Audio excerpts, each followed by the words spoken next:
Hers, Cyber Gurukul, April, this new session. Over to you, and I request you to start this session formally, welcoming everyone for this data protection session. Over to you, Hers. Thank you, Vijaya. Uh, a warm welcome to all of you here. I, Harsh Kaur, on behalf of the whole Cyber Gurukul team, extend, my excitement for you joining us today, including the Cyber Gurukul member and external participants as well. And like it is already been mentioned, I also appreciate you taking our time on a Saturday evening. And I will assure you, you can definitely raise your expectations that this is going to be worth it. Well, at this point, it's really a matter of great pride that I can also introduce the Cyber Gurukul platform to you.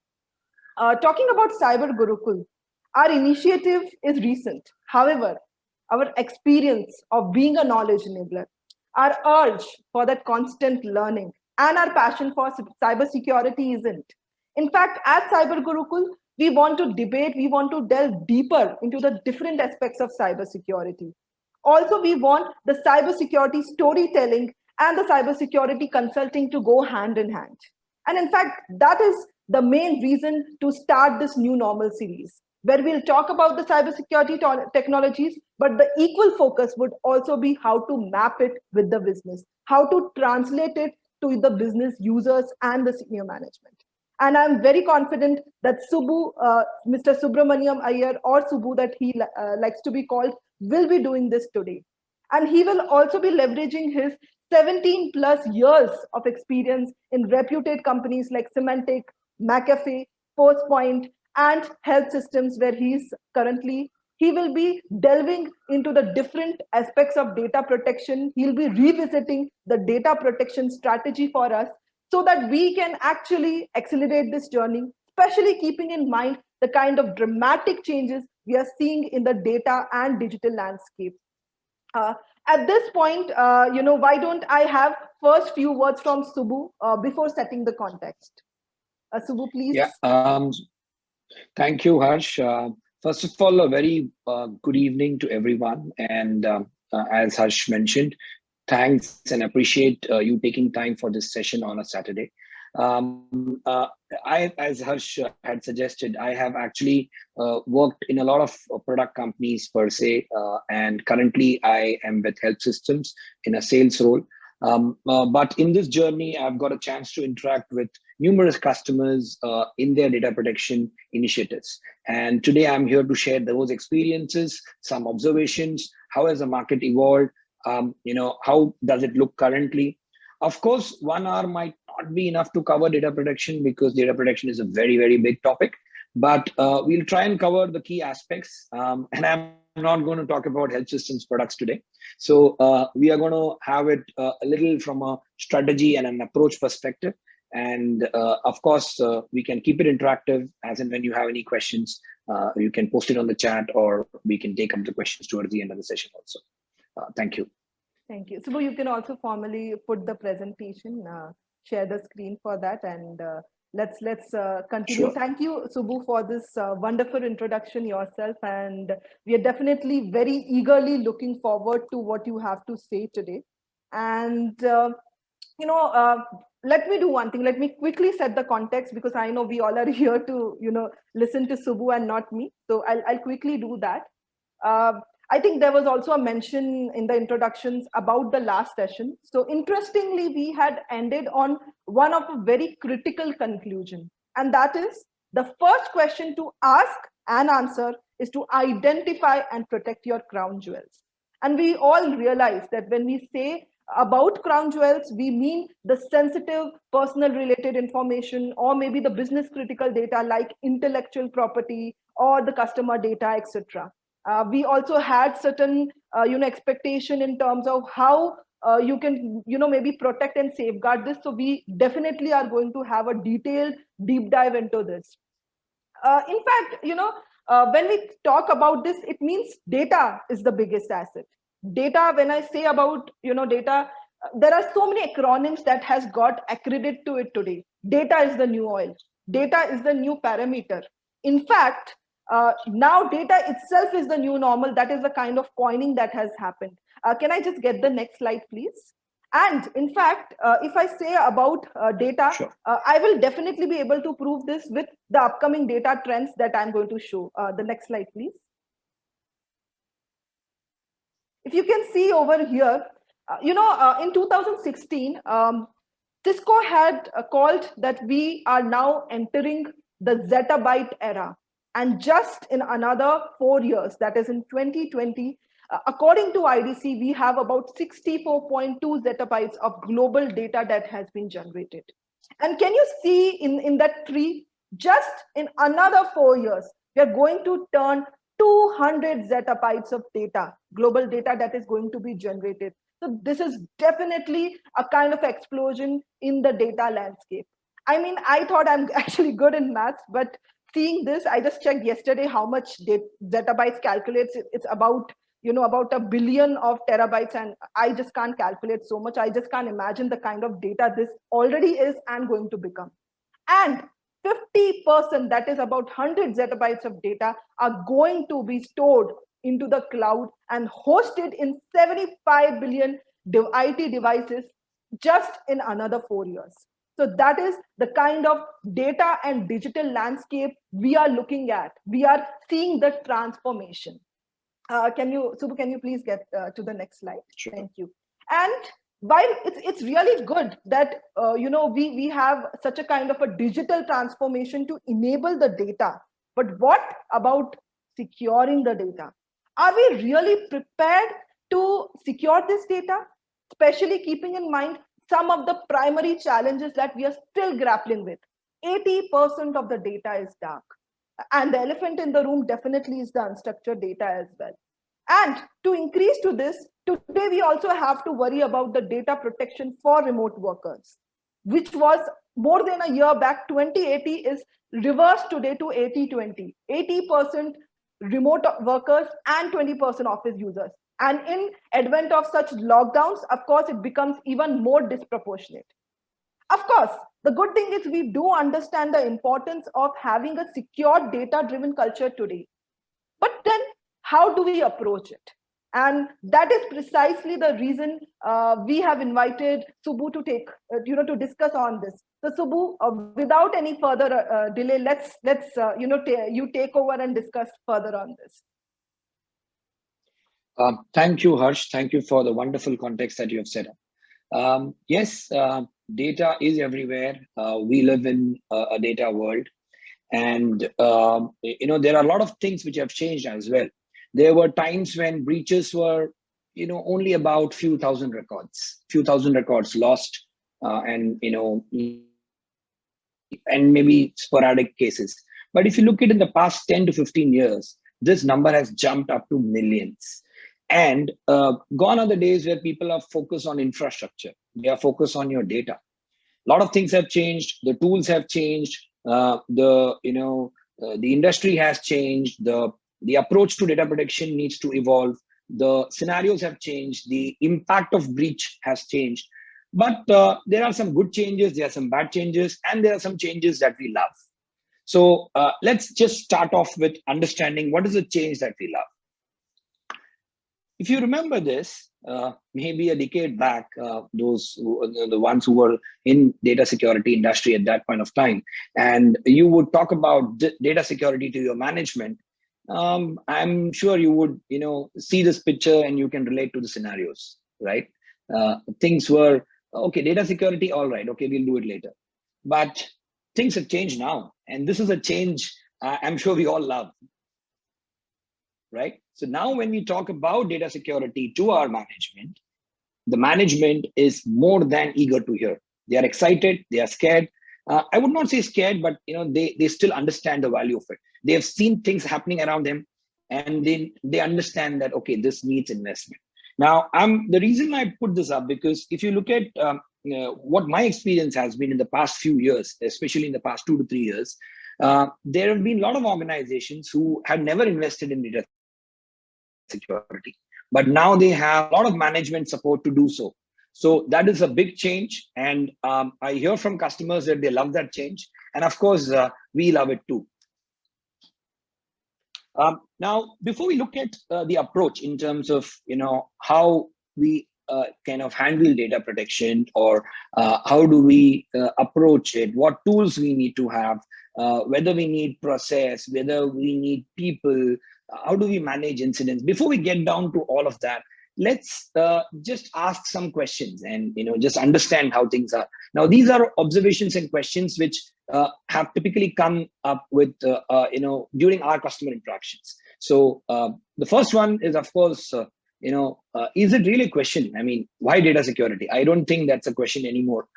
Everybody understands that it is important. So moving on, if you look at some of the other areas that are of big concern, there are customers who are concerned about compliance. There are customers who have invested in certain technologies and now want business participation. And they somehow are trying to figure out, how do we get business onto this? Maybe do a data flow analysis, maybe do some process projects, maybe hire a consultant, get a big four, do certain things around it, and somehow get business to participate, or run education campaigns. There are situations where there are companies working in multiple geographies, so there are different standards, and there are challenges to comply to individual standards. And then there are organizations who have invested a lot. Okay, I've bought this technology, I've bought IRM, I've bought DLP, and I've bought a lot of stuff. What more? I mean, how long will this go on? And then there are also questions on visibility. How do I actually understand where do I stand? Where is my data? Where are the incidents? Can I get a score in terms of how do I map against compliance? And of course, we all want one single tool which can solve all of this. Unfortunately, we are not quite there in terms of having one single technology which can address all of that. The reason being, data protection is not exactly or completely a technology problem. Data protection is not like putting a firewall or anti-malware tool.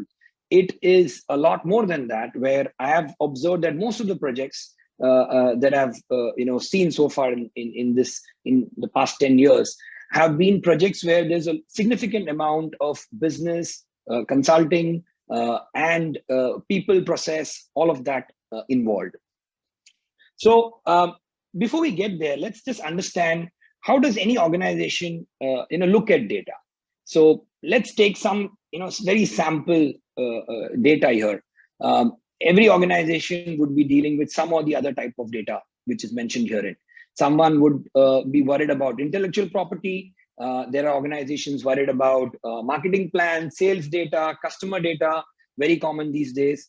So every organization, depending on their business, is worried about some type of data, whether it is intellectual property or HR data or sales data or their customers' data. And they all, of course, need to be put in certain buckets. I mean, we need to know what is important, what is not. So if you look at from a category perspective, some of them would be restricted. Some of them would be confidential. Some of them would be purely internal, which you do not wish to share outside. And some of them fall under the PII category. Now, the question is, for our business, we need to share data, right? We can't lock everything and, we kind of put a barrier around everything and we say, okay, no data goes out. No, everything is blocked, everything is locked, or we have masked, or we have, I'm sorry.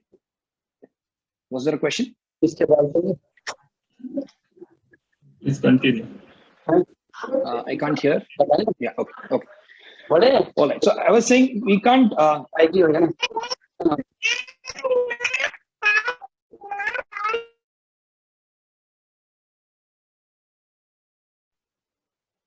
Please continue, Subbu.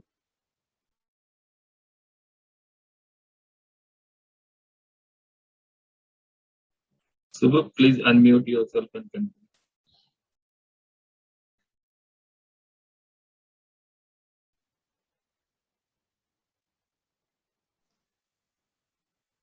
Yeah, can you hear me now? Is my audio? Am I audible? Yes. Yes, please go ahead. Yeah. So I was about different types of data, and the question is, can we really share them? Now, of course, we have to share them. We can't keep all data to ourselves. Business runs based on data, right? So we have to share data. But the question is, whom are we sharing this data? Are we sharing this data with government, regulator, auditor, business partner, dealer? That is an important question that we need to ask. It is extremely important because that is what forms our whitelist per se, or that is what is kind of the authorized business process for us. Like a financial information going to an auditor, it is absolute business process, right? I mean, there's nothing, no harm in that. The question is whether it deviates that path, whether it goes in some other direction. Now, when you try solving this, there are various pieces to the puzzle. The question is how these pieces come together. So before we see how these pieces come together, let's understand what are the pieces of those puzzles. Now, the number one piece, of course, is data. As we just discussed, there are different data types. Something is sensitive, something is not, something is restricted, something is confidential. Few things you can share, few things you cannot. So first is the data that you have in your organization. And also, where is that data? Whether it is on the user's machine, whether it is on a file server, whether it is on cloud, whether it is in a database, that is an important question that we need to have answer for. The second comes people. Now, when I talk about people, who create data, right? Now, finance team creates data, legal team creates data, sales creates data. Every department in an organization does create data. The question is, who creates this data? Who is accountable for it? Who has access to it? Whether it is a legitimate access or not? Should a sales guy ever get an access to financial data? And so on and so forth. So if you look at it, people form an important element in this piece of puzzle, because it's the people who create data, it's the people who share this data. Moving on, if you look at process, the process is extremely important when you talk about data protection. The reason being, it is out, you cannot block everything. You cannot block all types of data that are going out. You will still capture data. Like if you, avail a service from a company, you may share some PII with them. If you are outsourcing certain things to your business partners, you would share some data with them. I know so many organizations who do not print themselves. The printing is outsourced. So now when they outsource printing, there is critical data like bill information and so on and so forth, but that is shared. But that is part of business process. And we cannot just block it or stop it. At the same time, the question is, how can we share it securely? We'll have to share data with business partners. Where we can block, where we need to allow, and where we still share, but share it securely. Securely in the sense that the protection travels along with the data. Now, to kind of address all of these, we need various technologies. And there are different channels as well. Now, what do I mean by channel? Channel is typically the communication channel that we have in our organization. It could be email, web, SFTP, removable media, different types of channels that we have in our organization.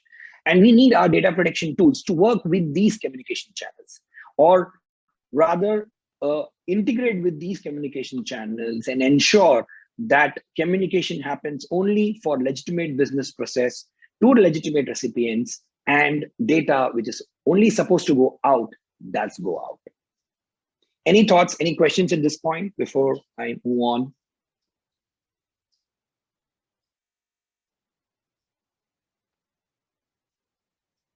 Okay, I take that as a, all right. So now that we've discussed about what are the typical pieces of puzzle, the people, the process, the technology, and the data. So it is a scenario like we used to say PPT, which is people, process, technology. Now we have one more variable added to it, which is the DPPT. Now, with this DPPT and a lot of questions in our mind in terms of, okay, who creates data, who accesses data, where is data stored? With so many questions in our mind, how do we actually look at changing the posture of data security in our organization? What could be the approach? So if you look at the PPT with an additional variable data, we now want to find answers. we want to find answers to the questions that we've raised so far. What is sensitive data? Where it is? Who creates it? Who shares it? What technology can protect it? So let's see, how do we approach? Now, this is typically what we refer to as a what, who, where, how framework. Now, these are questions that we can ask internally. We can ask to our organization. We can ask to business. And these questions can help us enable the data protection controls. Now, if you look at statements, let's say financial statements. Now, when you talk about financial statements, balance sheet or tax returns or anything like that, now these are all statements which is, of course, sensitive piece of information. Of course, till you publish it. Once you publish it, it is no longer sensitive. But till you publish it, these information, this type of information is extremely sensitive. Who creates it? Finance. Where do we share it? We share it with auditors to get their concurrence. And how do we share it? So we share it with an email. Now, these questions basically just help you understand the business process in your environment. The goal here is that how do we understand business process, whitelist that business process, so that everything apart from that is something that we can block or control. So if you look at this very approach, that the statement, finance, auditor, email. So if a finance guy is creating a balance sheet, sharing it with an auditor over an email, what should we do? I think we should just allow it, right?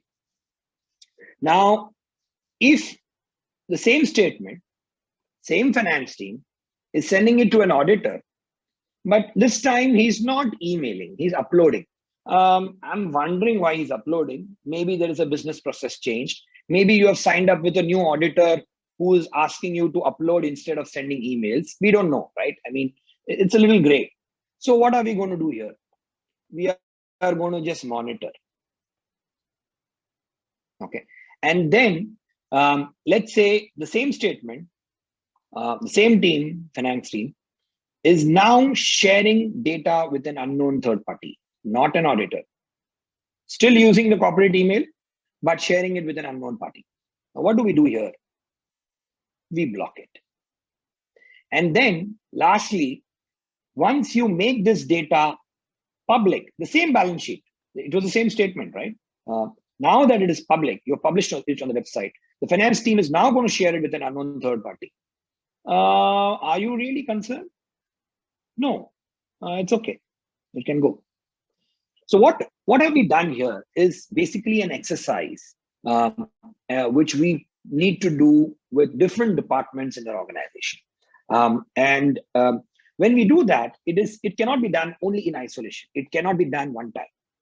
The reason being, business processes do not remain the same. Data does not remain the same. People also change, and so does technology.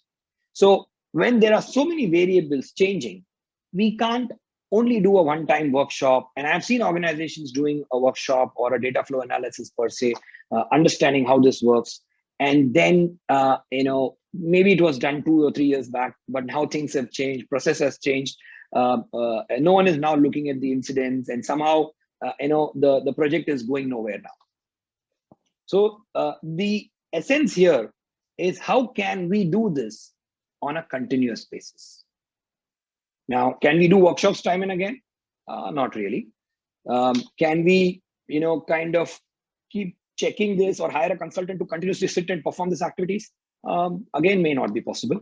But we can use a combination of, again, people, process, technology here. So we can have some technology help us here.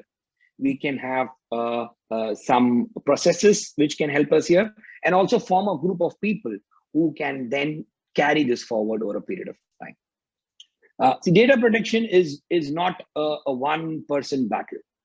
Everybody who is involved in the organization needs to be a part of that journey. And only then we all can deal with this problem day in and day out. So If we now that we just understood how we can approach this problem, now if there is a question about how do we make it continuous, how do we make it an ongoing process? We can't be doing workshops like every day in and day out. So we need some tools, we need some process, we need some automation, we need some integration to make this happen on a continuous basis. So let's see, how we can address this data flow. Now, any organization today would create data, right? Unstructured data is a very big problem, and every organization today is dealing with this problem. New people create new files, send new emails, open existing files, download a report from a CRM tool, forward some data, keeps happening. So every day your users are creating data. Every day they are also accessing data that they have already created, which is probably lying in a file server or SharePoint or OneDrive or some repository. Users, this is what they do, right? I mean, they create data, they share data, they access data. Or they, that is what everyday work is all about. Now, when they do that, today, if you look at from a technology perspective, what we can do as a first step or as a foundation layer is we identify and classify them right at birth, wherein the moment this data is getting created, we categorize it like we saw those categories: restricted, internal. We kind of put them in some buckets like this, where green stands for public, yellow stands for confidential, red could be restricted or internal. So you kind of put it in some bucket, you put it in some category. And in doing so, how can technology enable you to educate the user, deter the user, and manage exceptions? Now, this is how you make it continuous. Because every time the user creates, he's going to share, he gets deterred. Oh, are you sure you want to do this? And then there would be business processes would change, people would change. So how do you manage exceptions? So if you do that at creation, at rest, when the data is actually born, then that becomes a very continuous process to deal with the data problem that we have, or the huge chunks of data that we are creating. Because as and when we do that, it is not just about protecting, but also being able to manage that data very well. When you put a process to continuously identify, classify, deter user, educate user, and manage exceptions, you not only enable all the technologies that you have in this layer, but you also kind of enable management of data, which is how do you manage data, backup, archival, retention. It's not just about protection, right? We also have data that we need to retain. The question is, how do we retain that data? Now, if you look at it, it can be looked upon more, if we move away from the data protection industry for a minute, we can look at this more like how shopping malls function. Now, how do shopping malls function? Shopping malls function in a very automated way. They have a supply chain, they have products in their mall, they have soaps, shampoos, biscuits, everything there. New products keep coming every day. Products get sold every day. They leave the mall, they leave the premise every day. Likewise, your data, there's new data getting added every day. There is a lot of existing data already that you have, and you need to manage all of this. You need to manage your, in a mall, you need to manage your products and your assets. And in an organization today, we need to manage our data assets. The question is, how can we automate it and integrate it? And when we do that, and we use technology effectively to make it a continuous exercise, I think we kind of cover a considerable distance in protecting data. So let's say if a user creates a new file and you kind of classify it, or you kind of identify it, you categorize it as, say, restricted. And then this restricted document is being sent by the user over an email. Now, you can have a technology like an email DLP to control it. If the same data is going through some web channel, like a Teams meeting or a Zoom, or it's uploaded to some portal, a VLP or a CASB can come handy. If it is being sent over file transfer. Now, this is a big change that I've seen recently. There are a lot of organizations who use file transfer as a technology, especially in the banking and finance domain. So are we really monitoring the data that is going out from that channel? I have not heard of organizations really doing that. So that's again an interesting area that I think we need to cover. And then of course, mobile. People are accessing data from mobile devices. Now, what happens to data that is getting access from mobile device? How can we then exercise certain controls there? Maybe an MDM or an MAM tool can come in handy. And lastly, you have some endpoint related channels like removable media and printing, not so relevant today in current times because generally they are blocked. And then if you want the protection of the data to travel along with the file or the data, you also have technologies like IRM, which help you in that domain. So what we are doing here is, once you kind of categorize this data into certain category, like an internal or a public or something like that, you kind of apply a label or you kind of apply a barcode on that data. And then that barcode becomes readable for this entire layer on the right-hand side. So all the downstream technologies that you have here in the data and motion layer, they act as a barcode scanner. And here, so what happens is here you create a barcode, and in this layer, you read that barcode. Sorry for messing up the screen, but effectively, this is how malls function.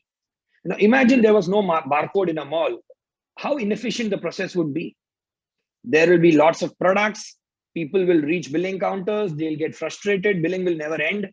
But with this scenario where you kind of identify data, when you put it into certain categories, you give it some context, and then leverage your barcode scanners to govern the flow of that data, then things become a lot more simpler.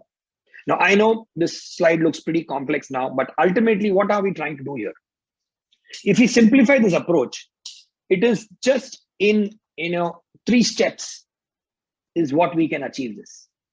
One is understand what data I have, where it is, okay, who is sharing it, who's responsible for it, who's accountable for it. Govern it. Govern in the sense, how can I control that data? How can I keep it secure when it is in my environment? And how can I also ensure that it goes only to the right recipients and not to any unauthorized recipient? And lastly, how do I protect that data and ensure that even if I have to share that data, there is some protection that travels along with that data. And that is where these technologies come in. Now, no single technology can help you address this problem. And hence, as much as you integrate and automate, life becomes far more simpler. Like if we integrate this layer with this layer, if your, the protection layer, the DLP can talk to an IRM. If a classification tool can talk to a DLP, an FTP tool can talk to your DLP. The more integration, the cross integrations that you have and a process you have, you'll be able to automate and integrate and get more value of your investments. Data protection, as I said, is not affecting, it's not like, if you look at, we need to have general practitioners. We can't go to specialists. Like in the healthcare world, it's not, data protection is not a problem. Okay, if you have an eye problem, you go only to a eye specialist. It doesn't work that. We need to, because we are touching everything. Data travels through proxy. Proxy might be a different team. Data travels through email. DLP email must be managed by someone else. MDM would be managed by someone else. But the idea is, how do we bring that together, integrate, and use the core principles that we discussed during the approach and get maximum benefit out of it. So to keep it simple, it's about understanding, governing, and then protecting data that is there in the environment. Now, data protection, what I have understood in 15 plus or 17 years of my experience is it, like life, like health, it is not a destination. it is a journey. If you want to, let's say, let's just talk about health. I mean, we are living in times where health is extremely important, right? We have COVID, we have so many other things. We have, the scenarios are very different in the market. Now, are we talking about taking some medicine, some vaccine, which will solve all our problems? Not really. We need to eat healthy. We need to exercise. We need to sleep well. We need to think positively. We need to do all those things which are essential. We need a discipline. We need some new habits, good habits. And that's how data protection is as well. It's not a destination. We'll not reach a stage where we'll say all our data is super protected. We don't have to worry. The sharing channels would change. Business processes would change. Technologies would become redundant. And hence, we have to constantly be a part of this journey. Enjoy that journey. Make it a discipline. Make it a habit. That in few years time from now, we'll witness a scenario like this where our children are also concerned about data and cybersecurity, where they understand the importance. So if you see RBI and all these organizations, they talk about don't share your credit card number, don't share your PIN, don't share your OTP. There's so much of education happening, all of that. I'm sure it will reach schools as well. It will, everyone would be, very paranoid. Of course, Subbu,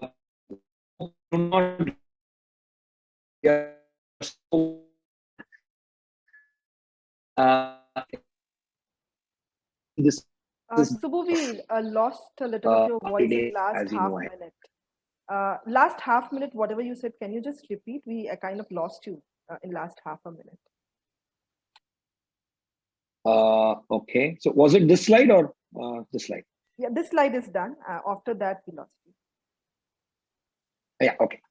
So I was saying data protection would soon become a habit. While we do not want our children to kind of get worried about writing names on the board and so on and so forth, but at the same time, data protection would soon become a part of our everyday life. And that's the only way we can protect data. It's like protecting money. We all have money and valuables, and that gets imbibed in us right from childhood. Okay, this is money, this is gold, this is diamond, we need to be careful about it. Likewise, I'm sure the next generation would see that this is a password, this is an OTP, and we all need to be careful about it. The government is educating, don't share OTP, don't share PIN, don't share credit card. And I'm sure this will get to schools and to the next generation as well in terms of and if we move with that psyche in terms of how are we sharing data, why are we sharing data, and take those baby steps at every stage. Think about data protection. Get that culture in ourselves or within the organization. This would be a battle that we can deal with. So. Effectively, if you look at what I would want to kind of sum up in terms of data protection, it's more like health. We discuss about it. It's like healthcare. It requires discipline. It requires habit. It requires an everyday focus. It's not a one-time activity. So you would have to assess and identify.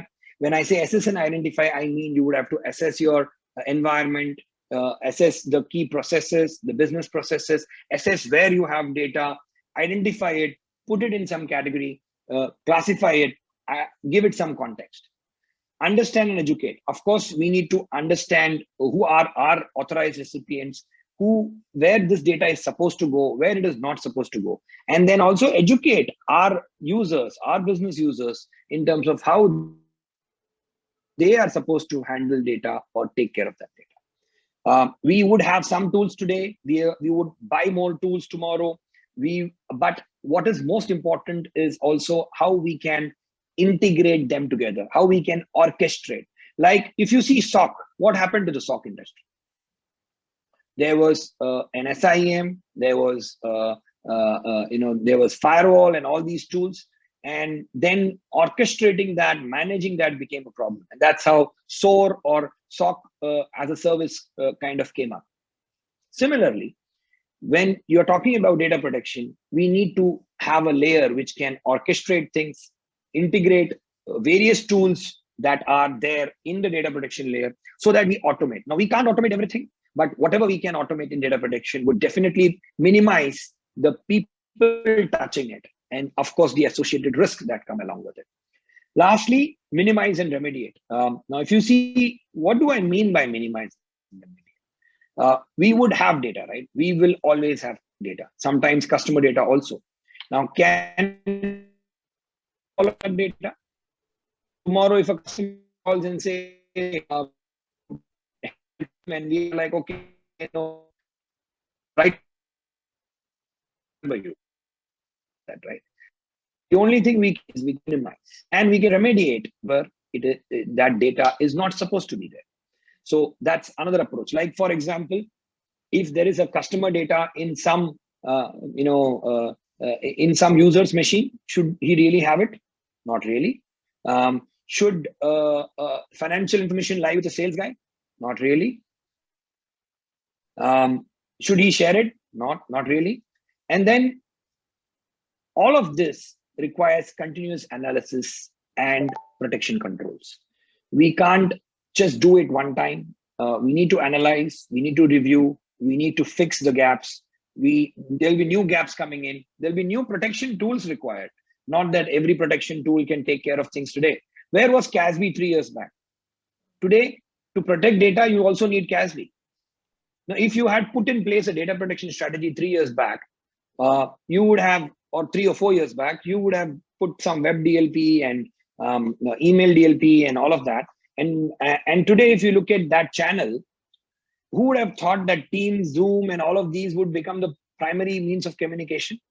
And when they become a primary means of communication, you can share data with them through those collaborative tools as well. And if you're sharing those data with those collaborative tools or cloud applications, how can you, control it without looking at a CASB? So, of course, that's a new technology which is coming. So as things move, we'll have newer technologies. SFTP. There are businesses today. I know there are business processes where through payment ways, right? We take off than ever. We are using Google Pay, we are using Paytm everywhere. Now, if we are using all these platforms, where is that data coming in? How is that data getting transferred from one OEM or some one product UPI, or is that data with someone else? Now, these are all files and data moving in and out. Are they sent over email? No. How are they sent? They are sent probably using an SFTP or server-to-server communication or application-to-application communication. Can we automate it? Yes, we can. Can we integrate our existing data protection tools with it? Possibly, yes. If we do that, will we be better equipped in handling the flow of data through that channel as well? Absolutely. So, yeah, it's a continuous process. Like health, we need to assess, identify, understand, integrate, minimize, analyze, and protect. And to do that, you also can leverage the secret sauce, which is the DPPT or the DPPT approach that we just saw, which is data, people, process, technology. So, of course, to kind of have this discipline, we need to ask the right questions when it comes to data, when it comes to people, when it comes to process and technology. With that, I would like to end my session. Just want to say something very important in current times. Stay healthy.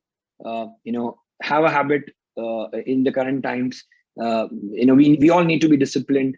And similarly, in data protection, we also need to have a similar discipline and habit. So stay healthy.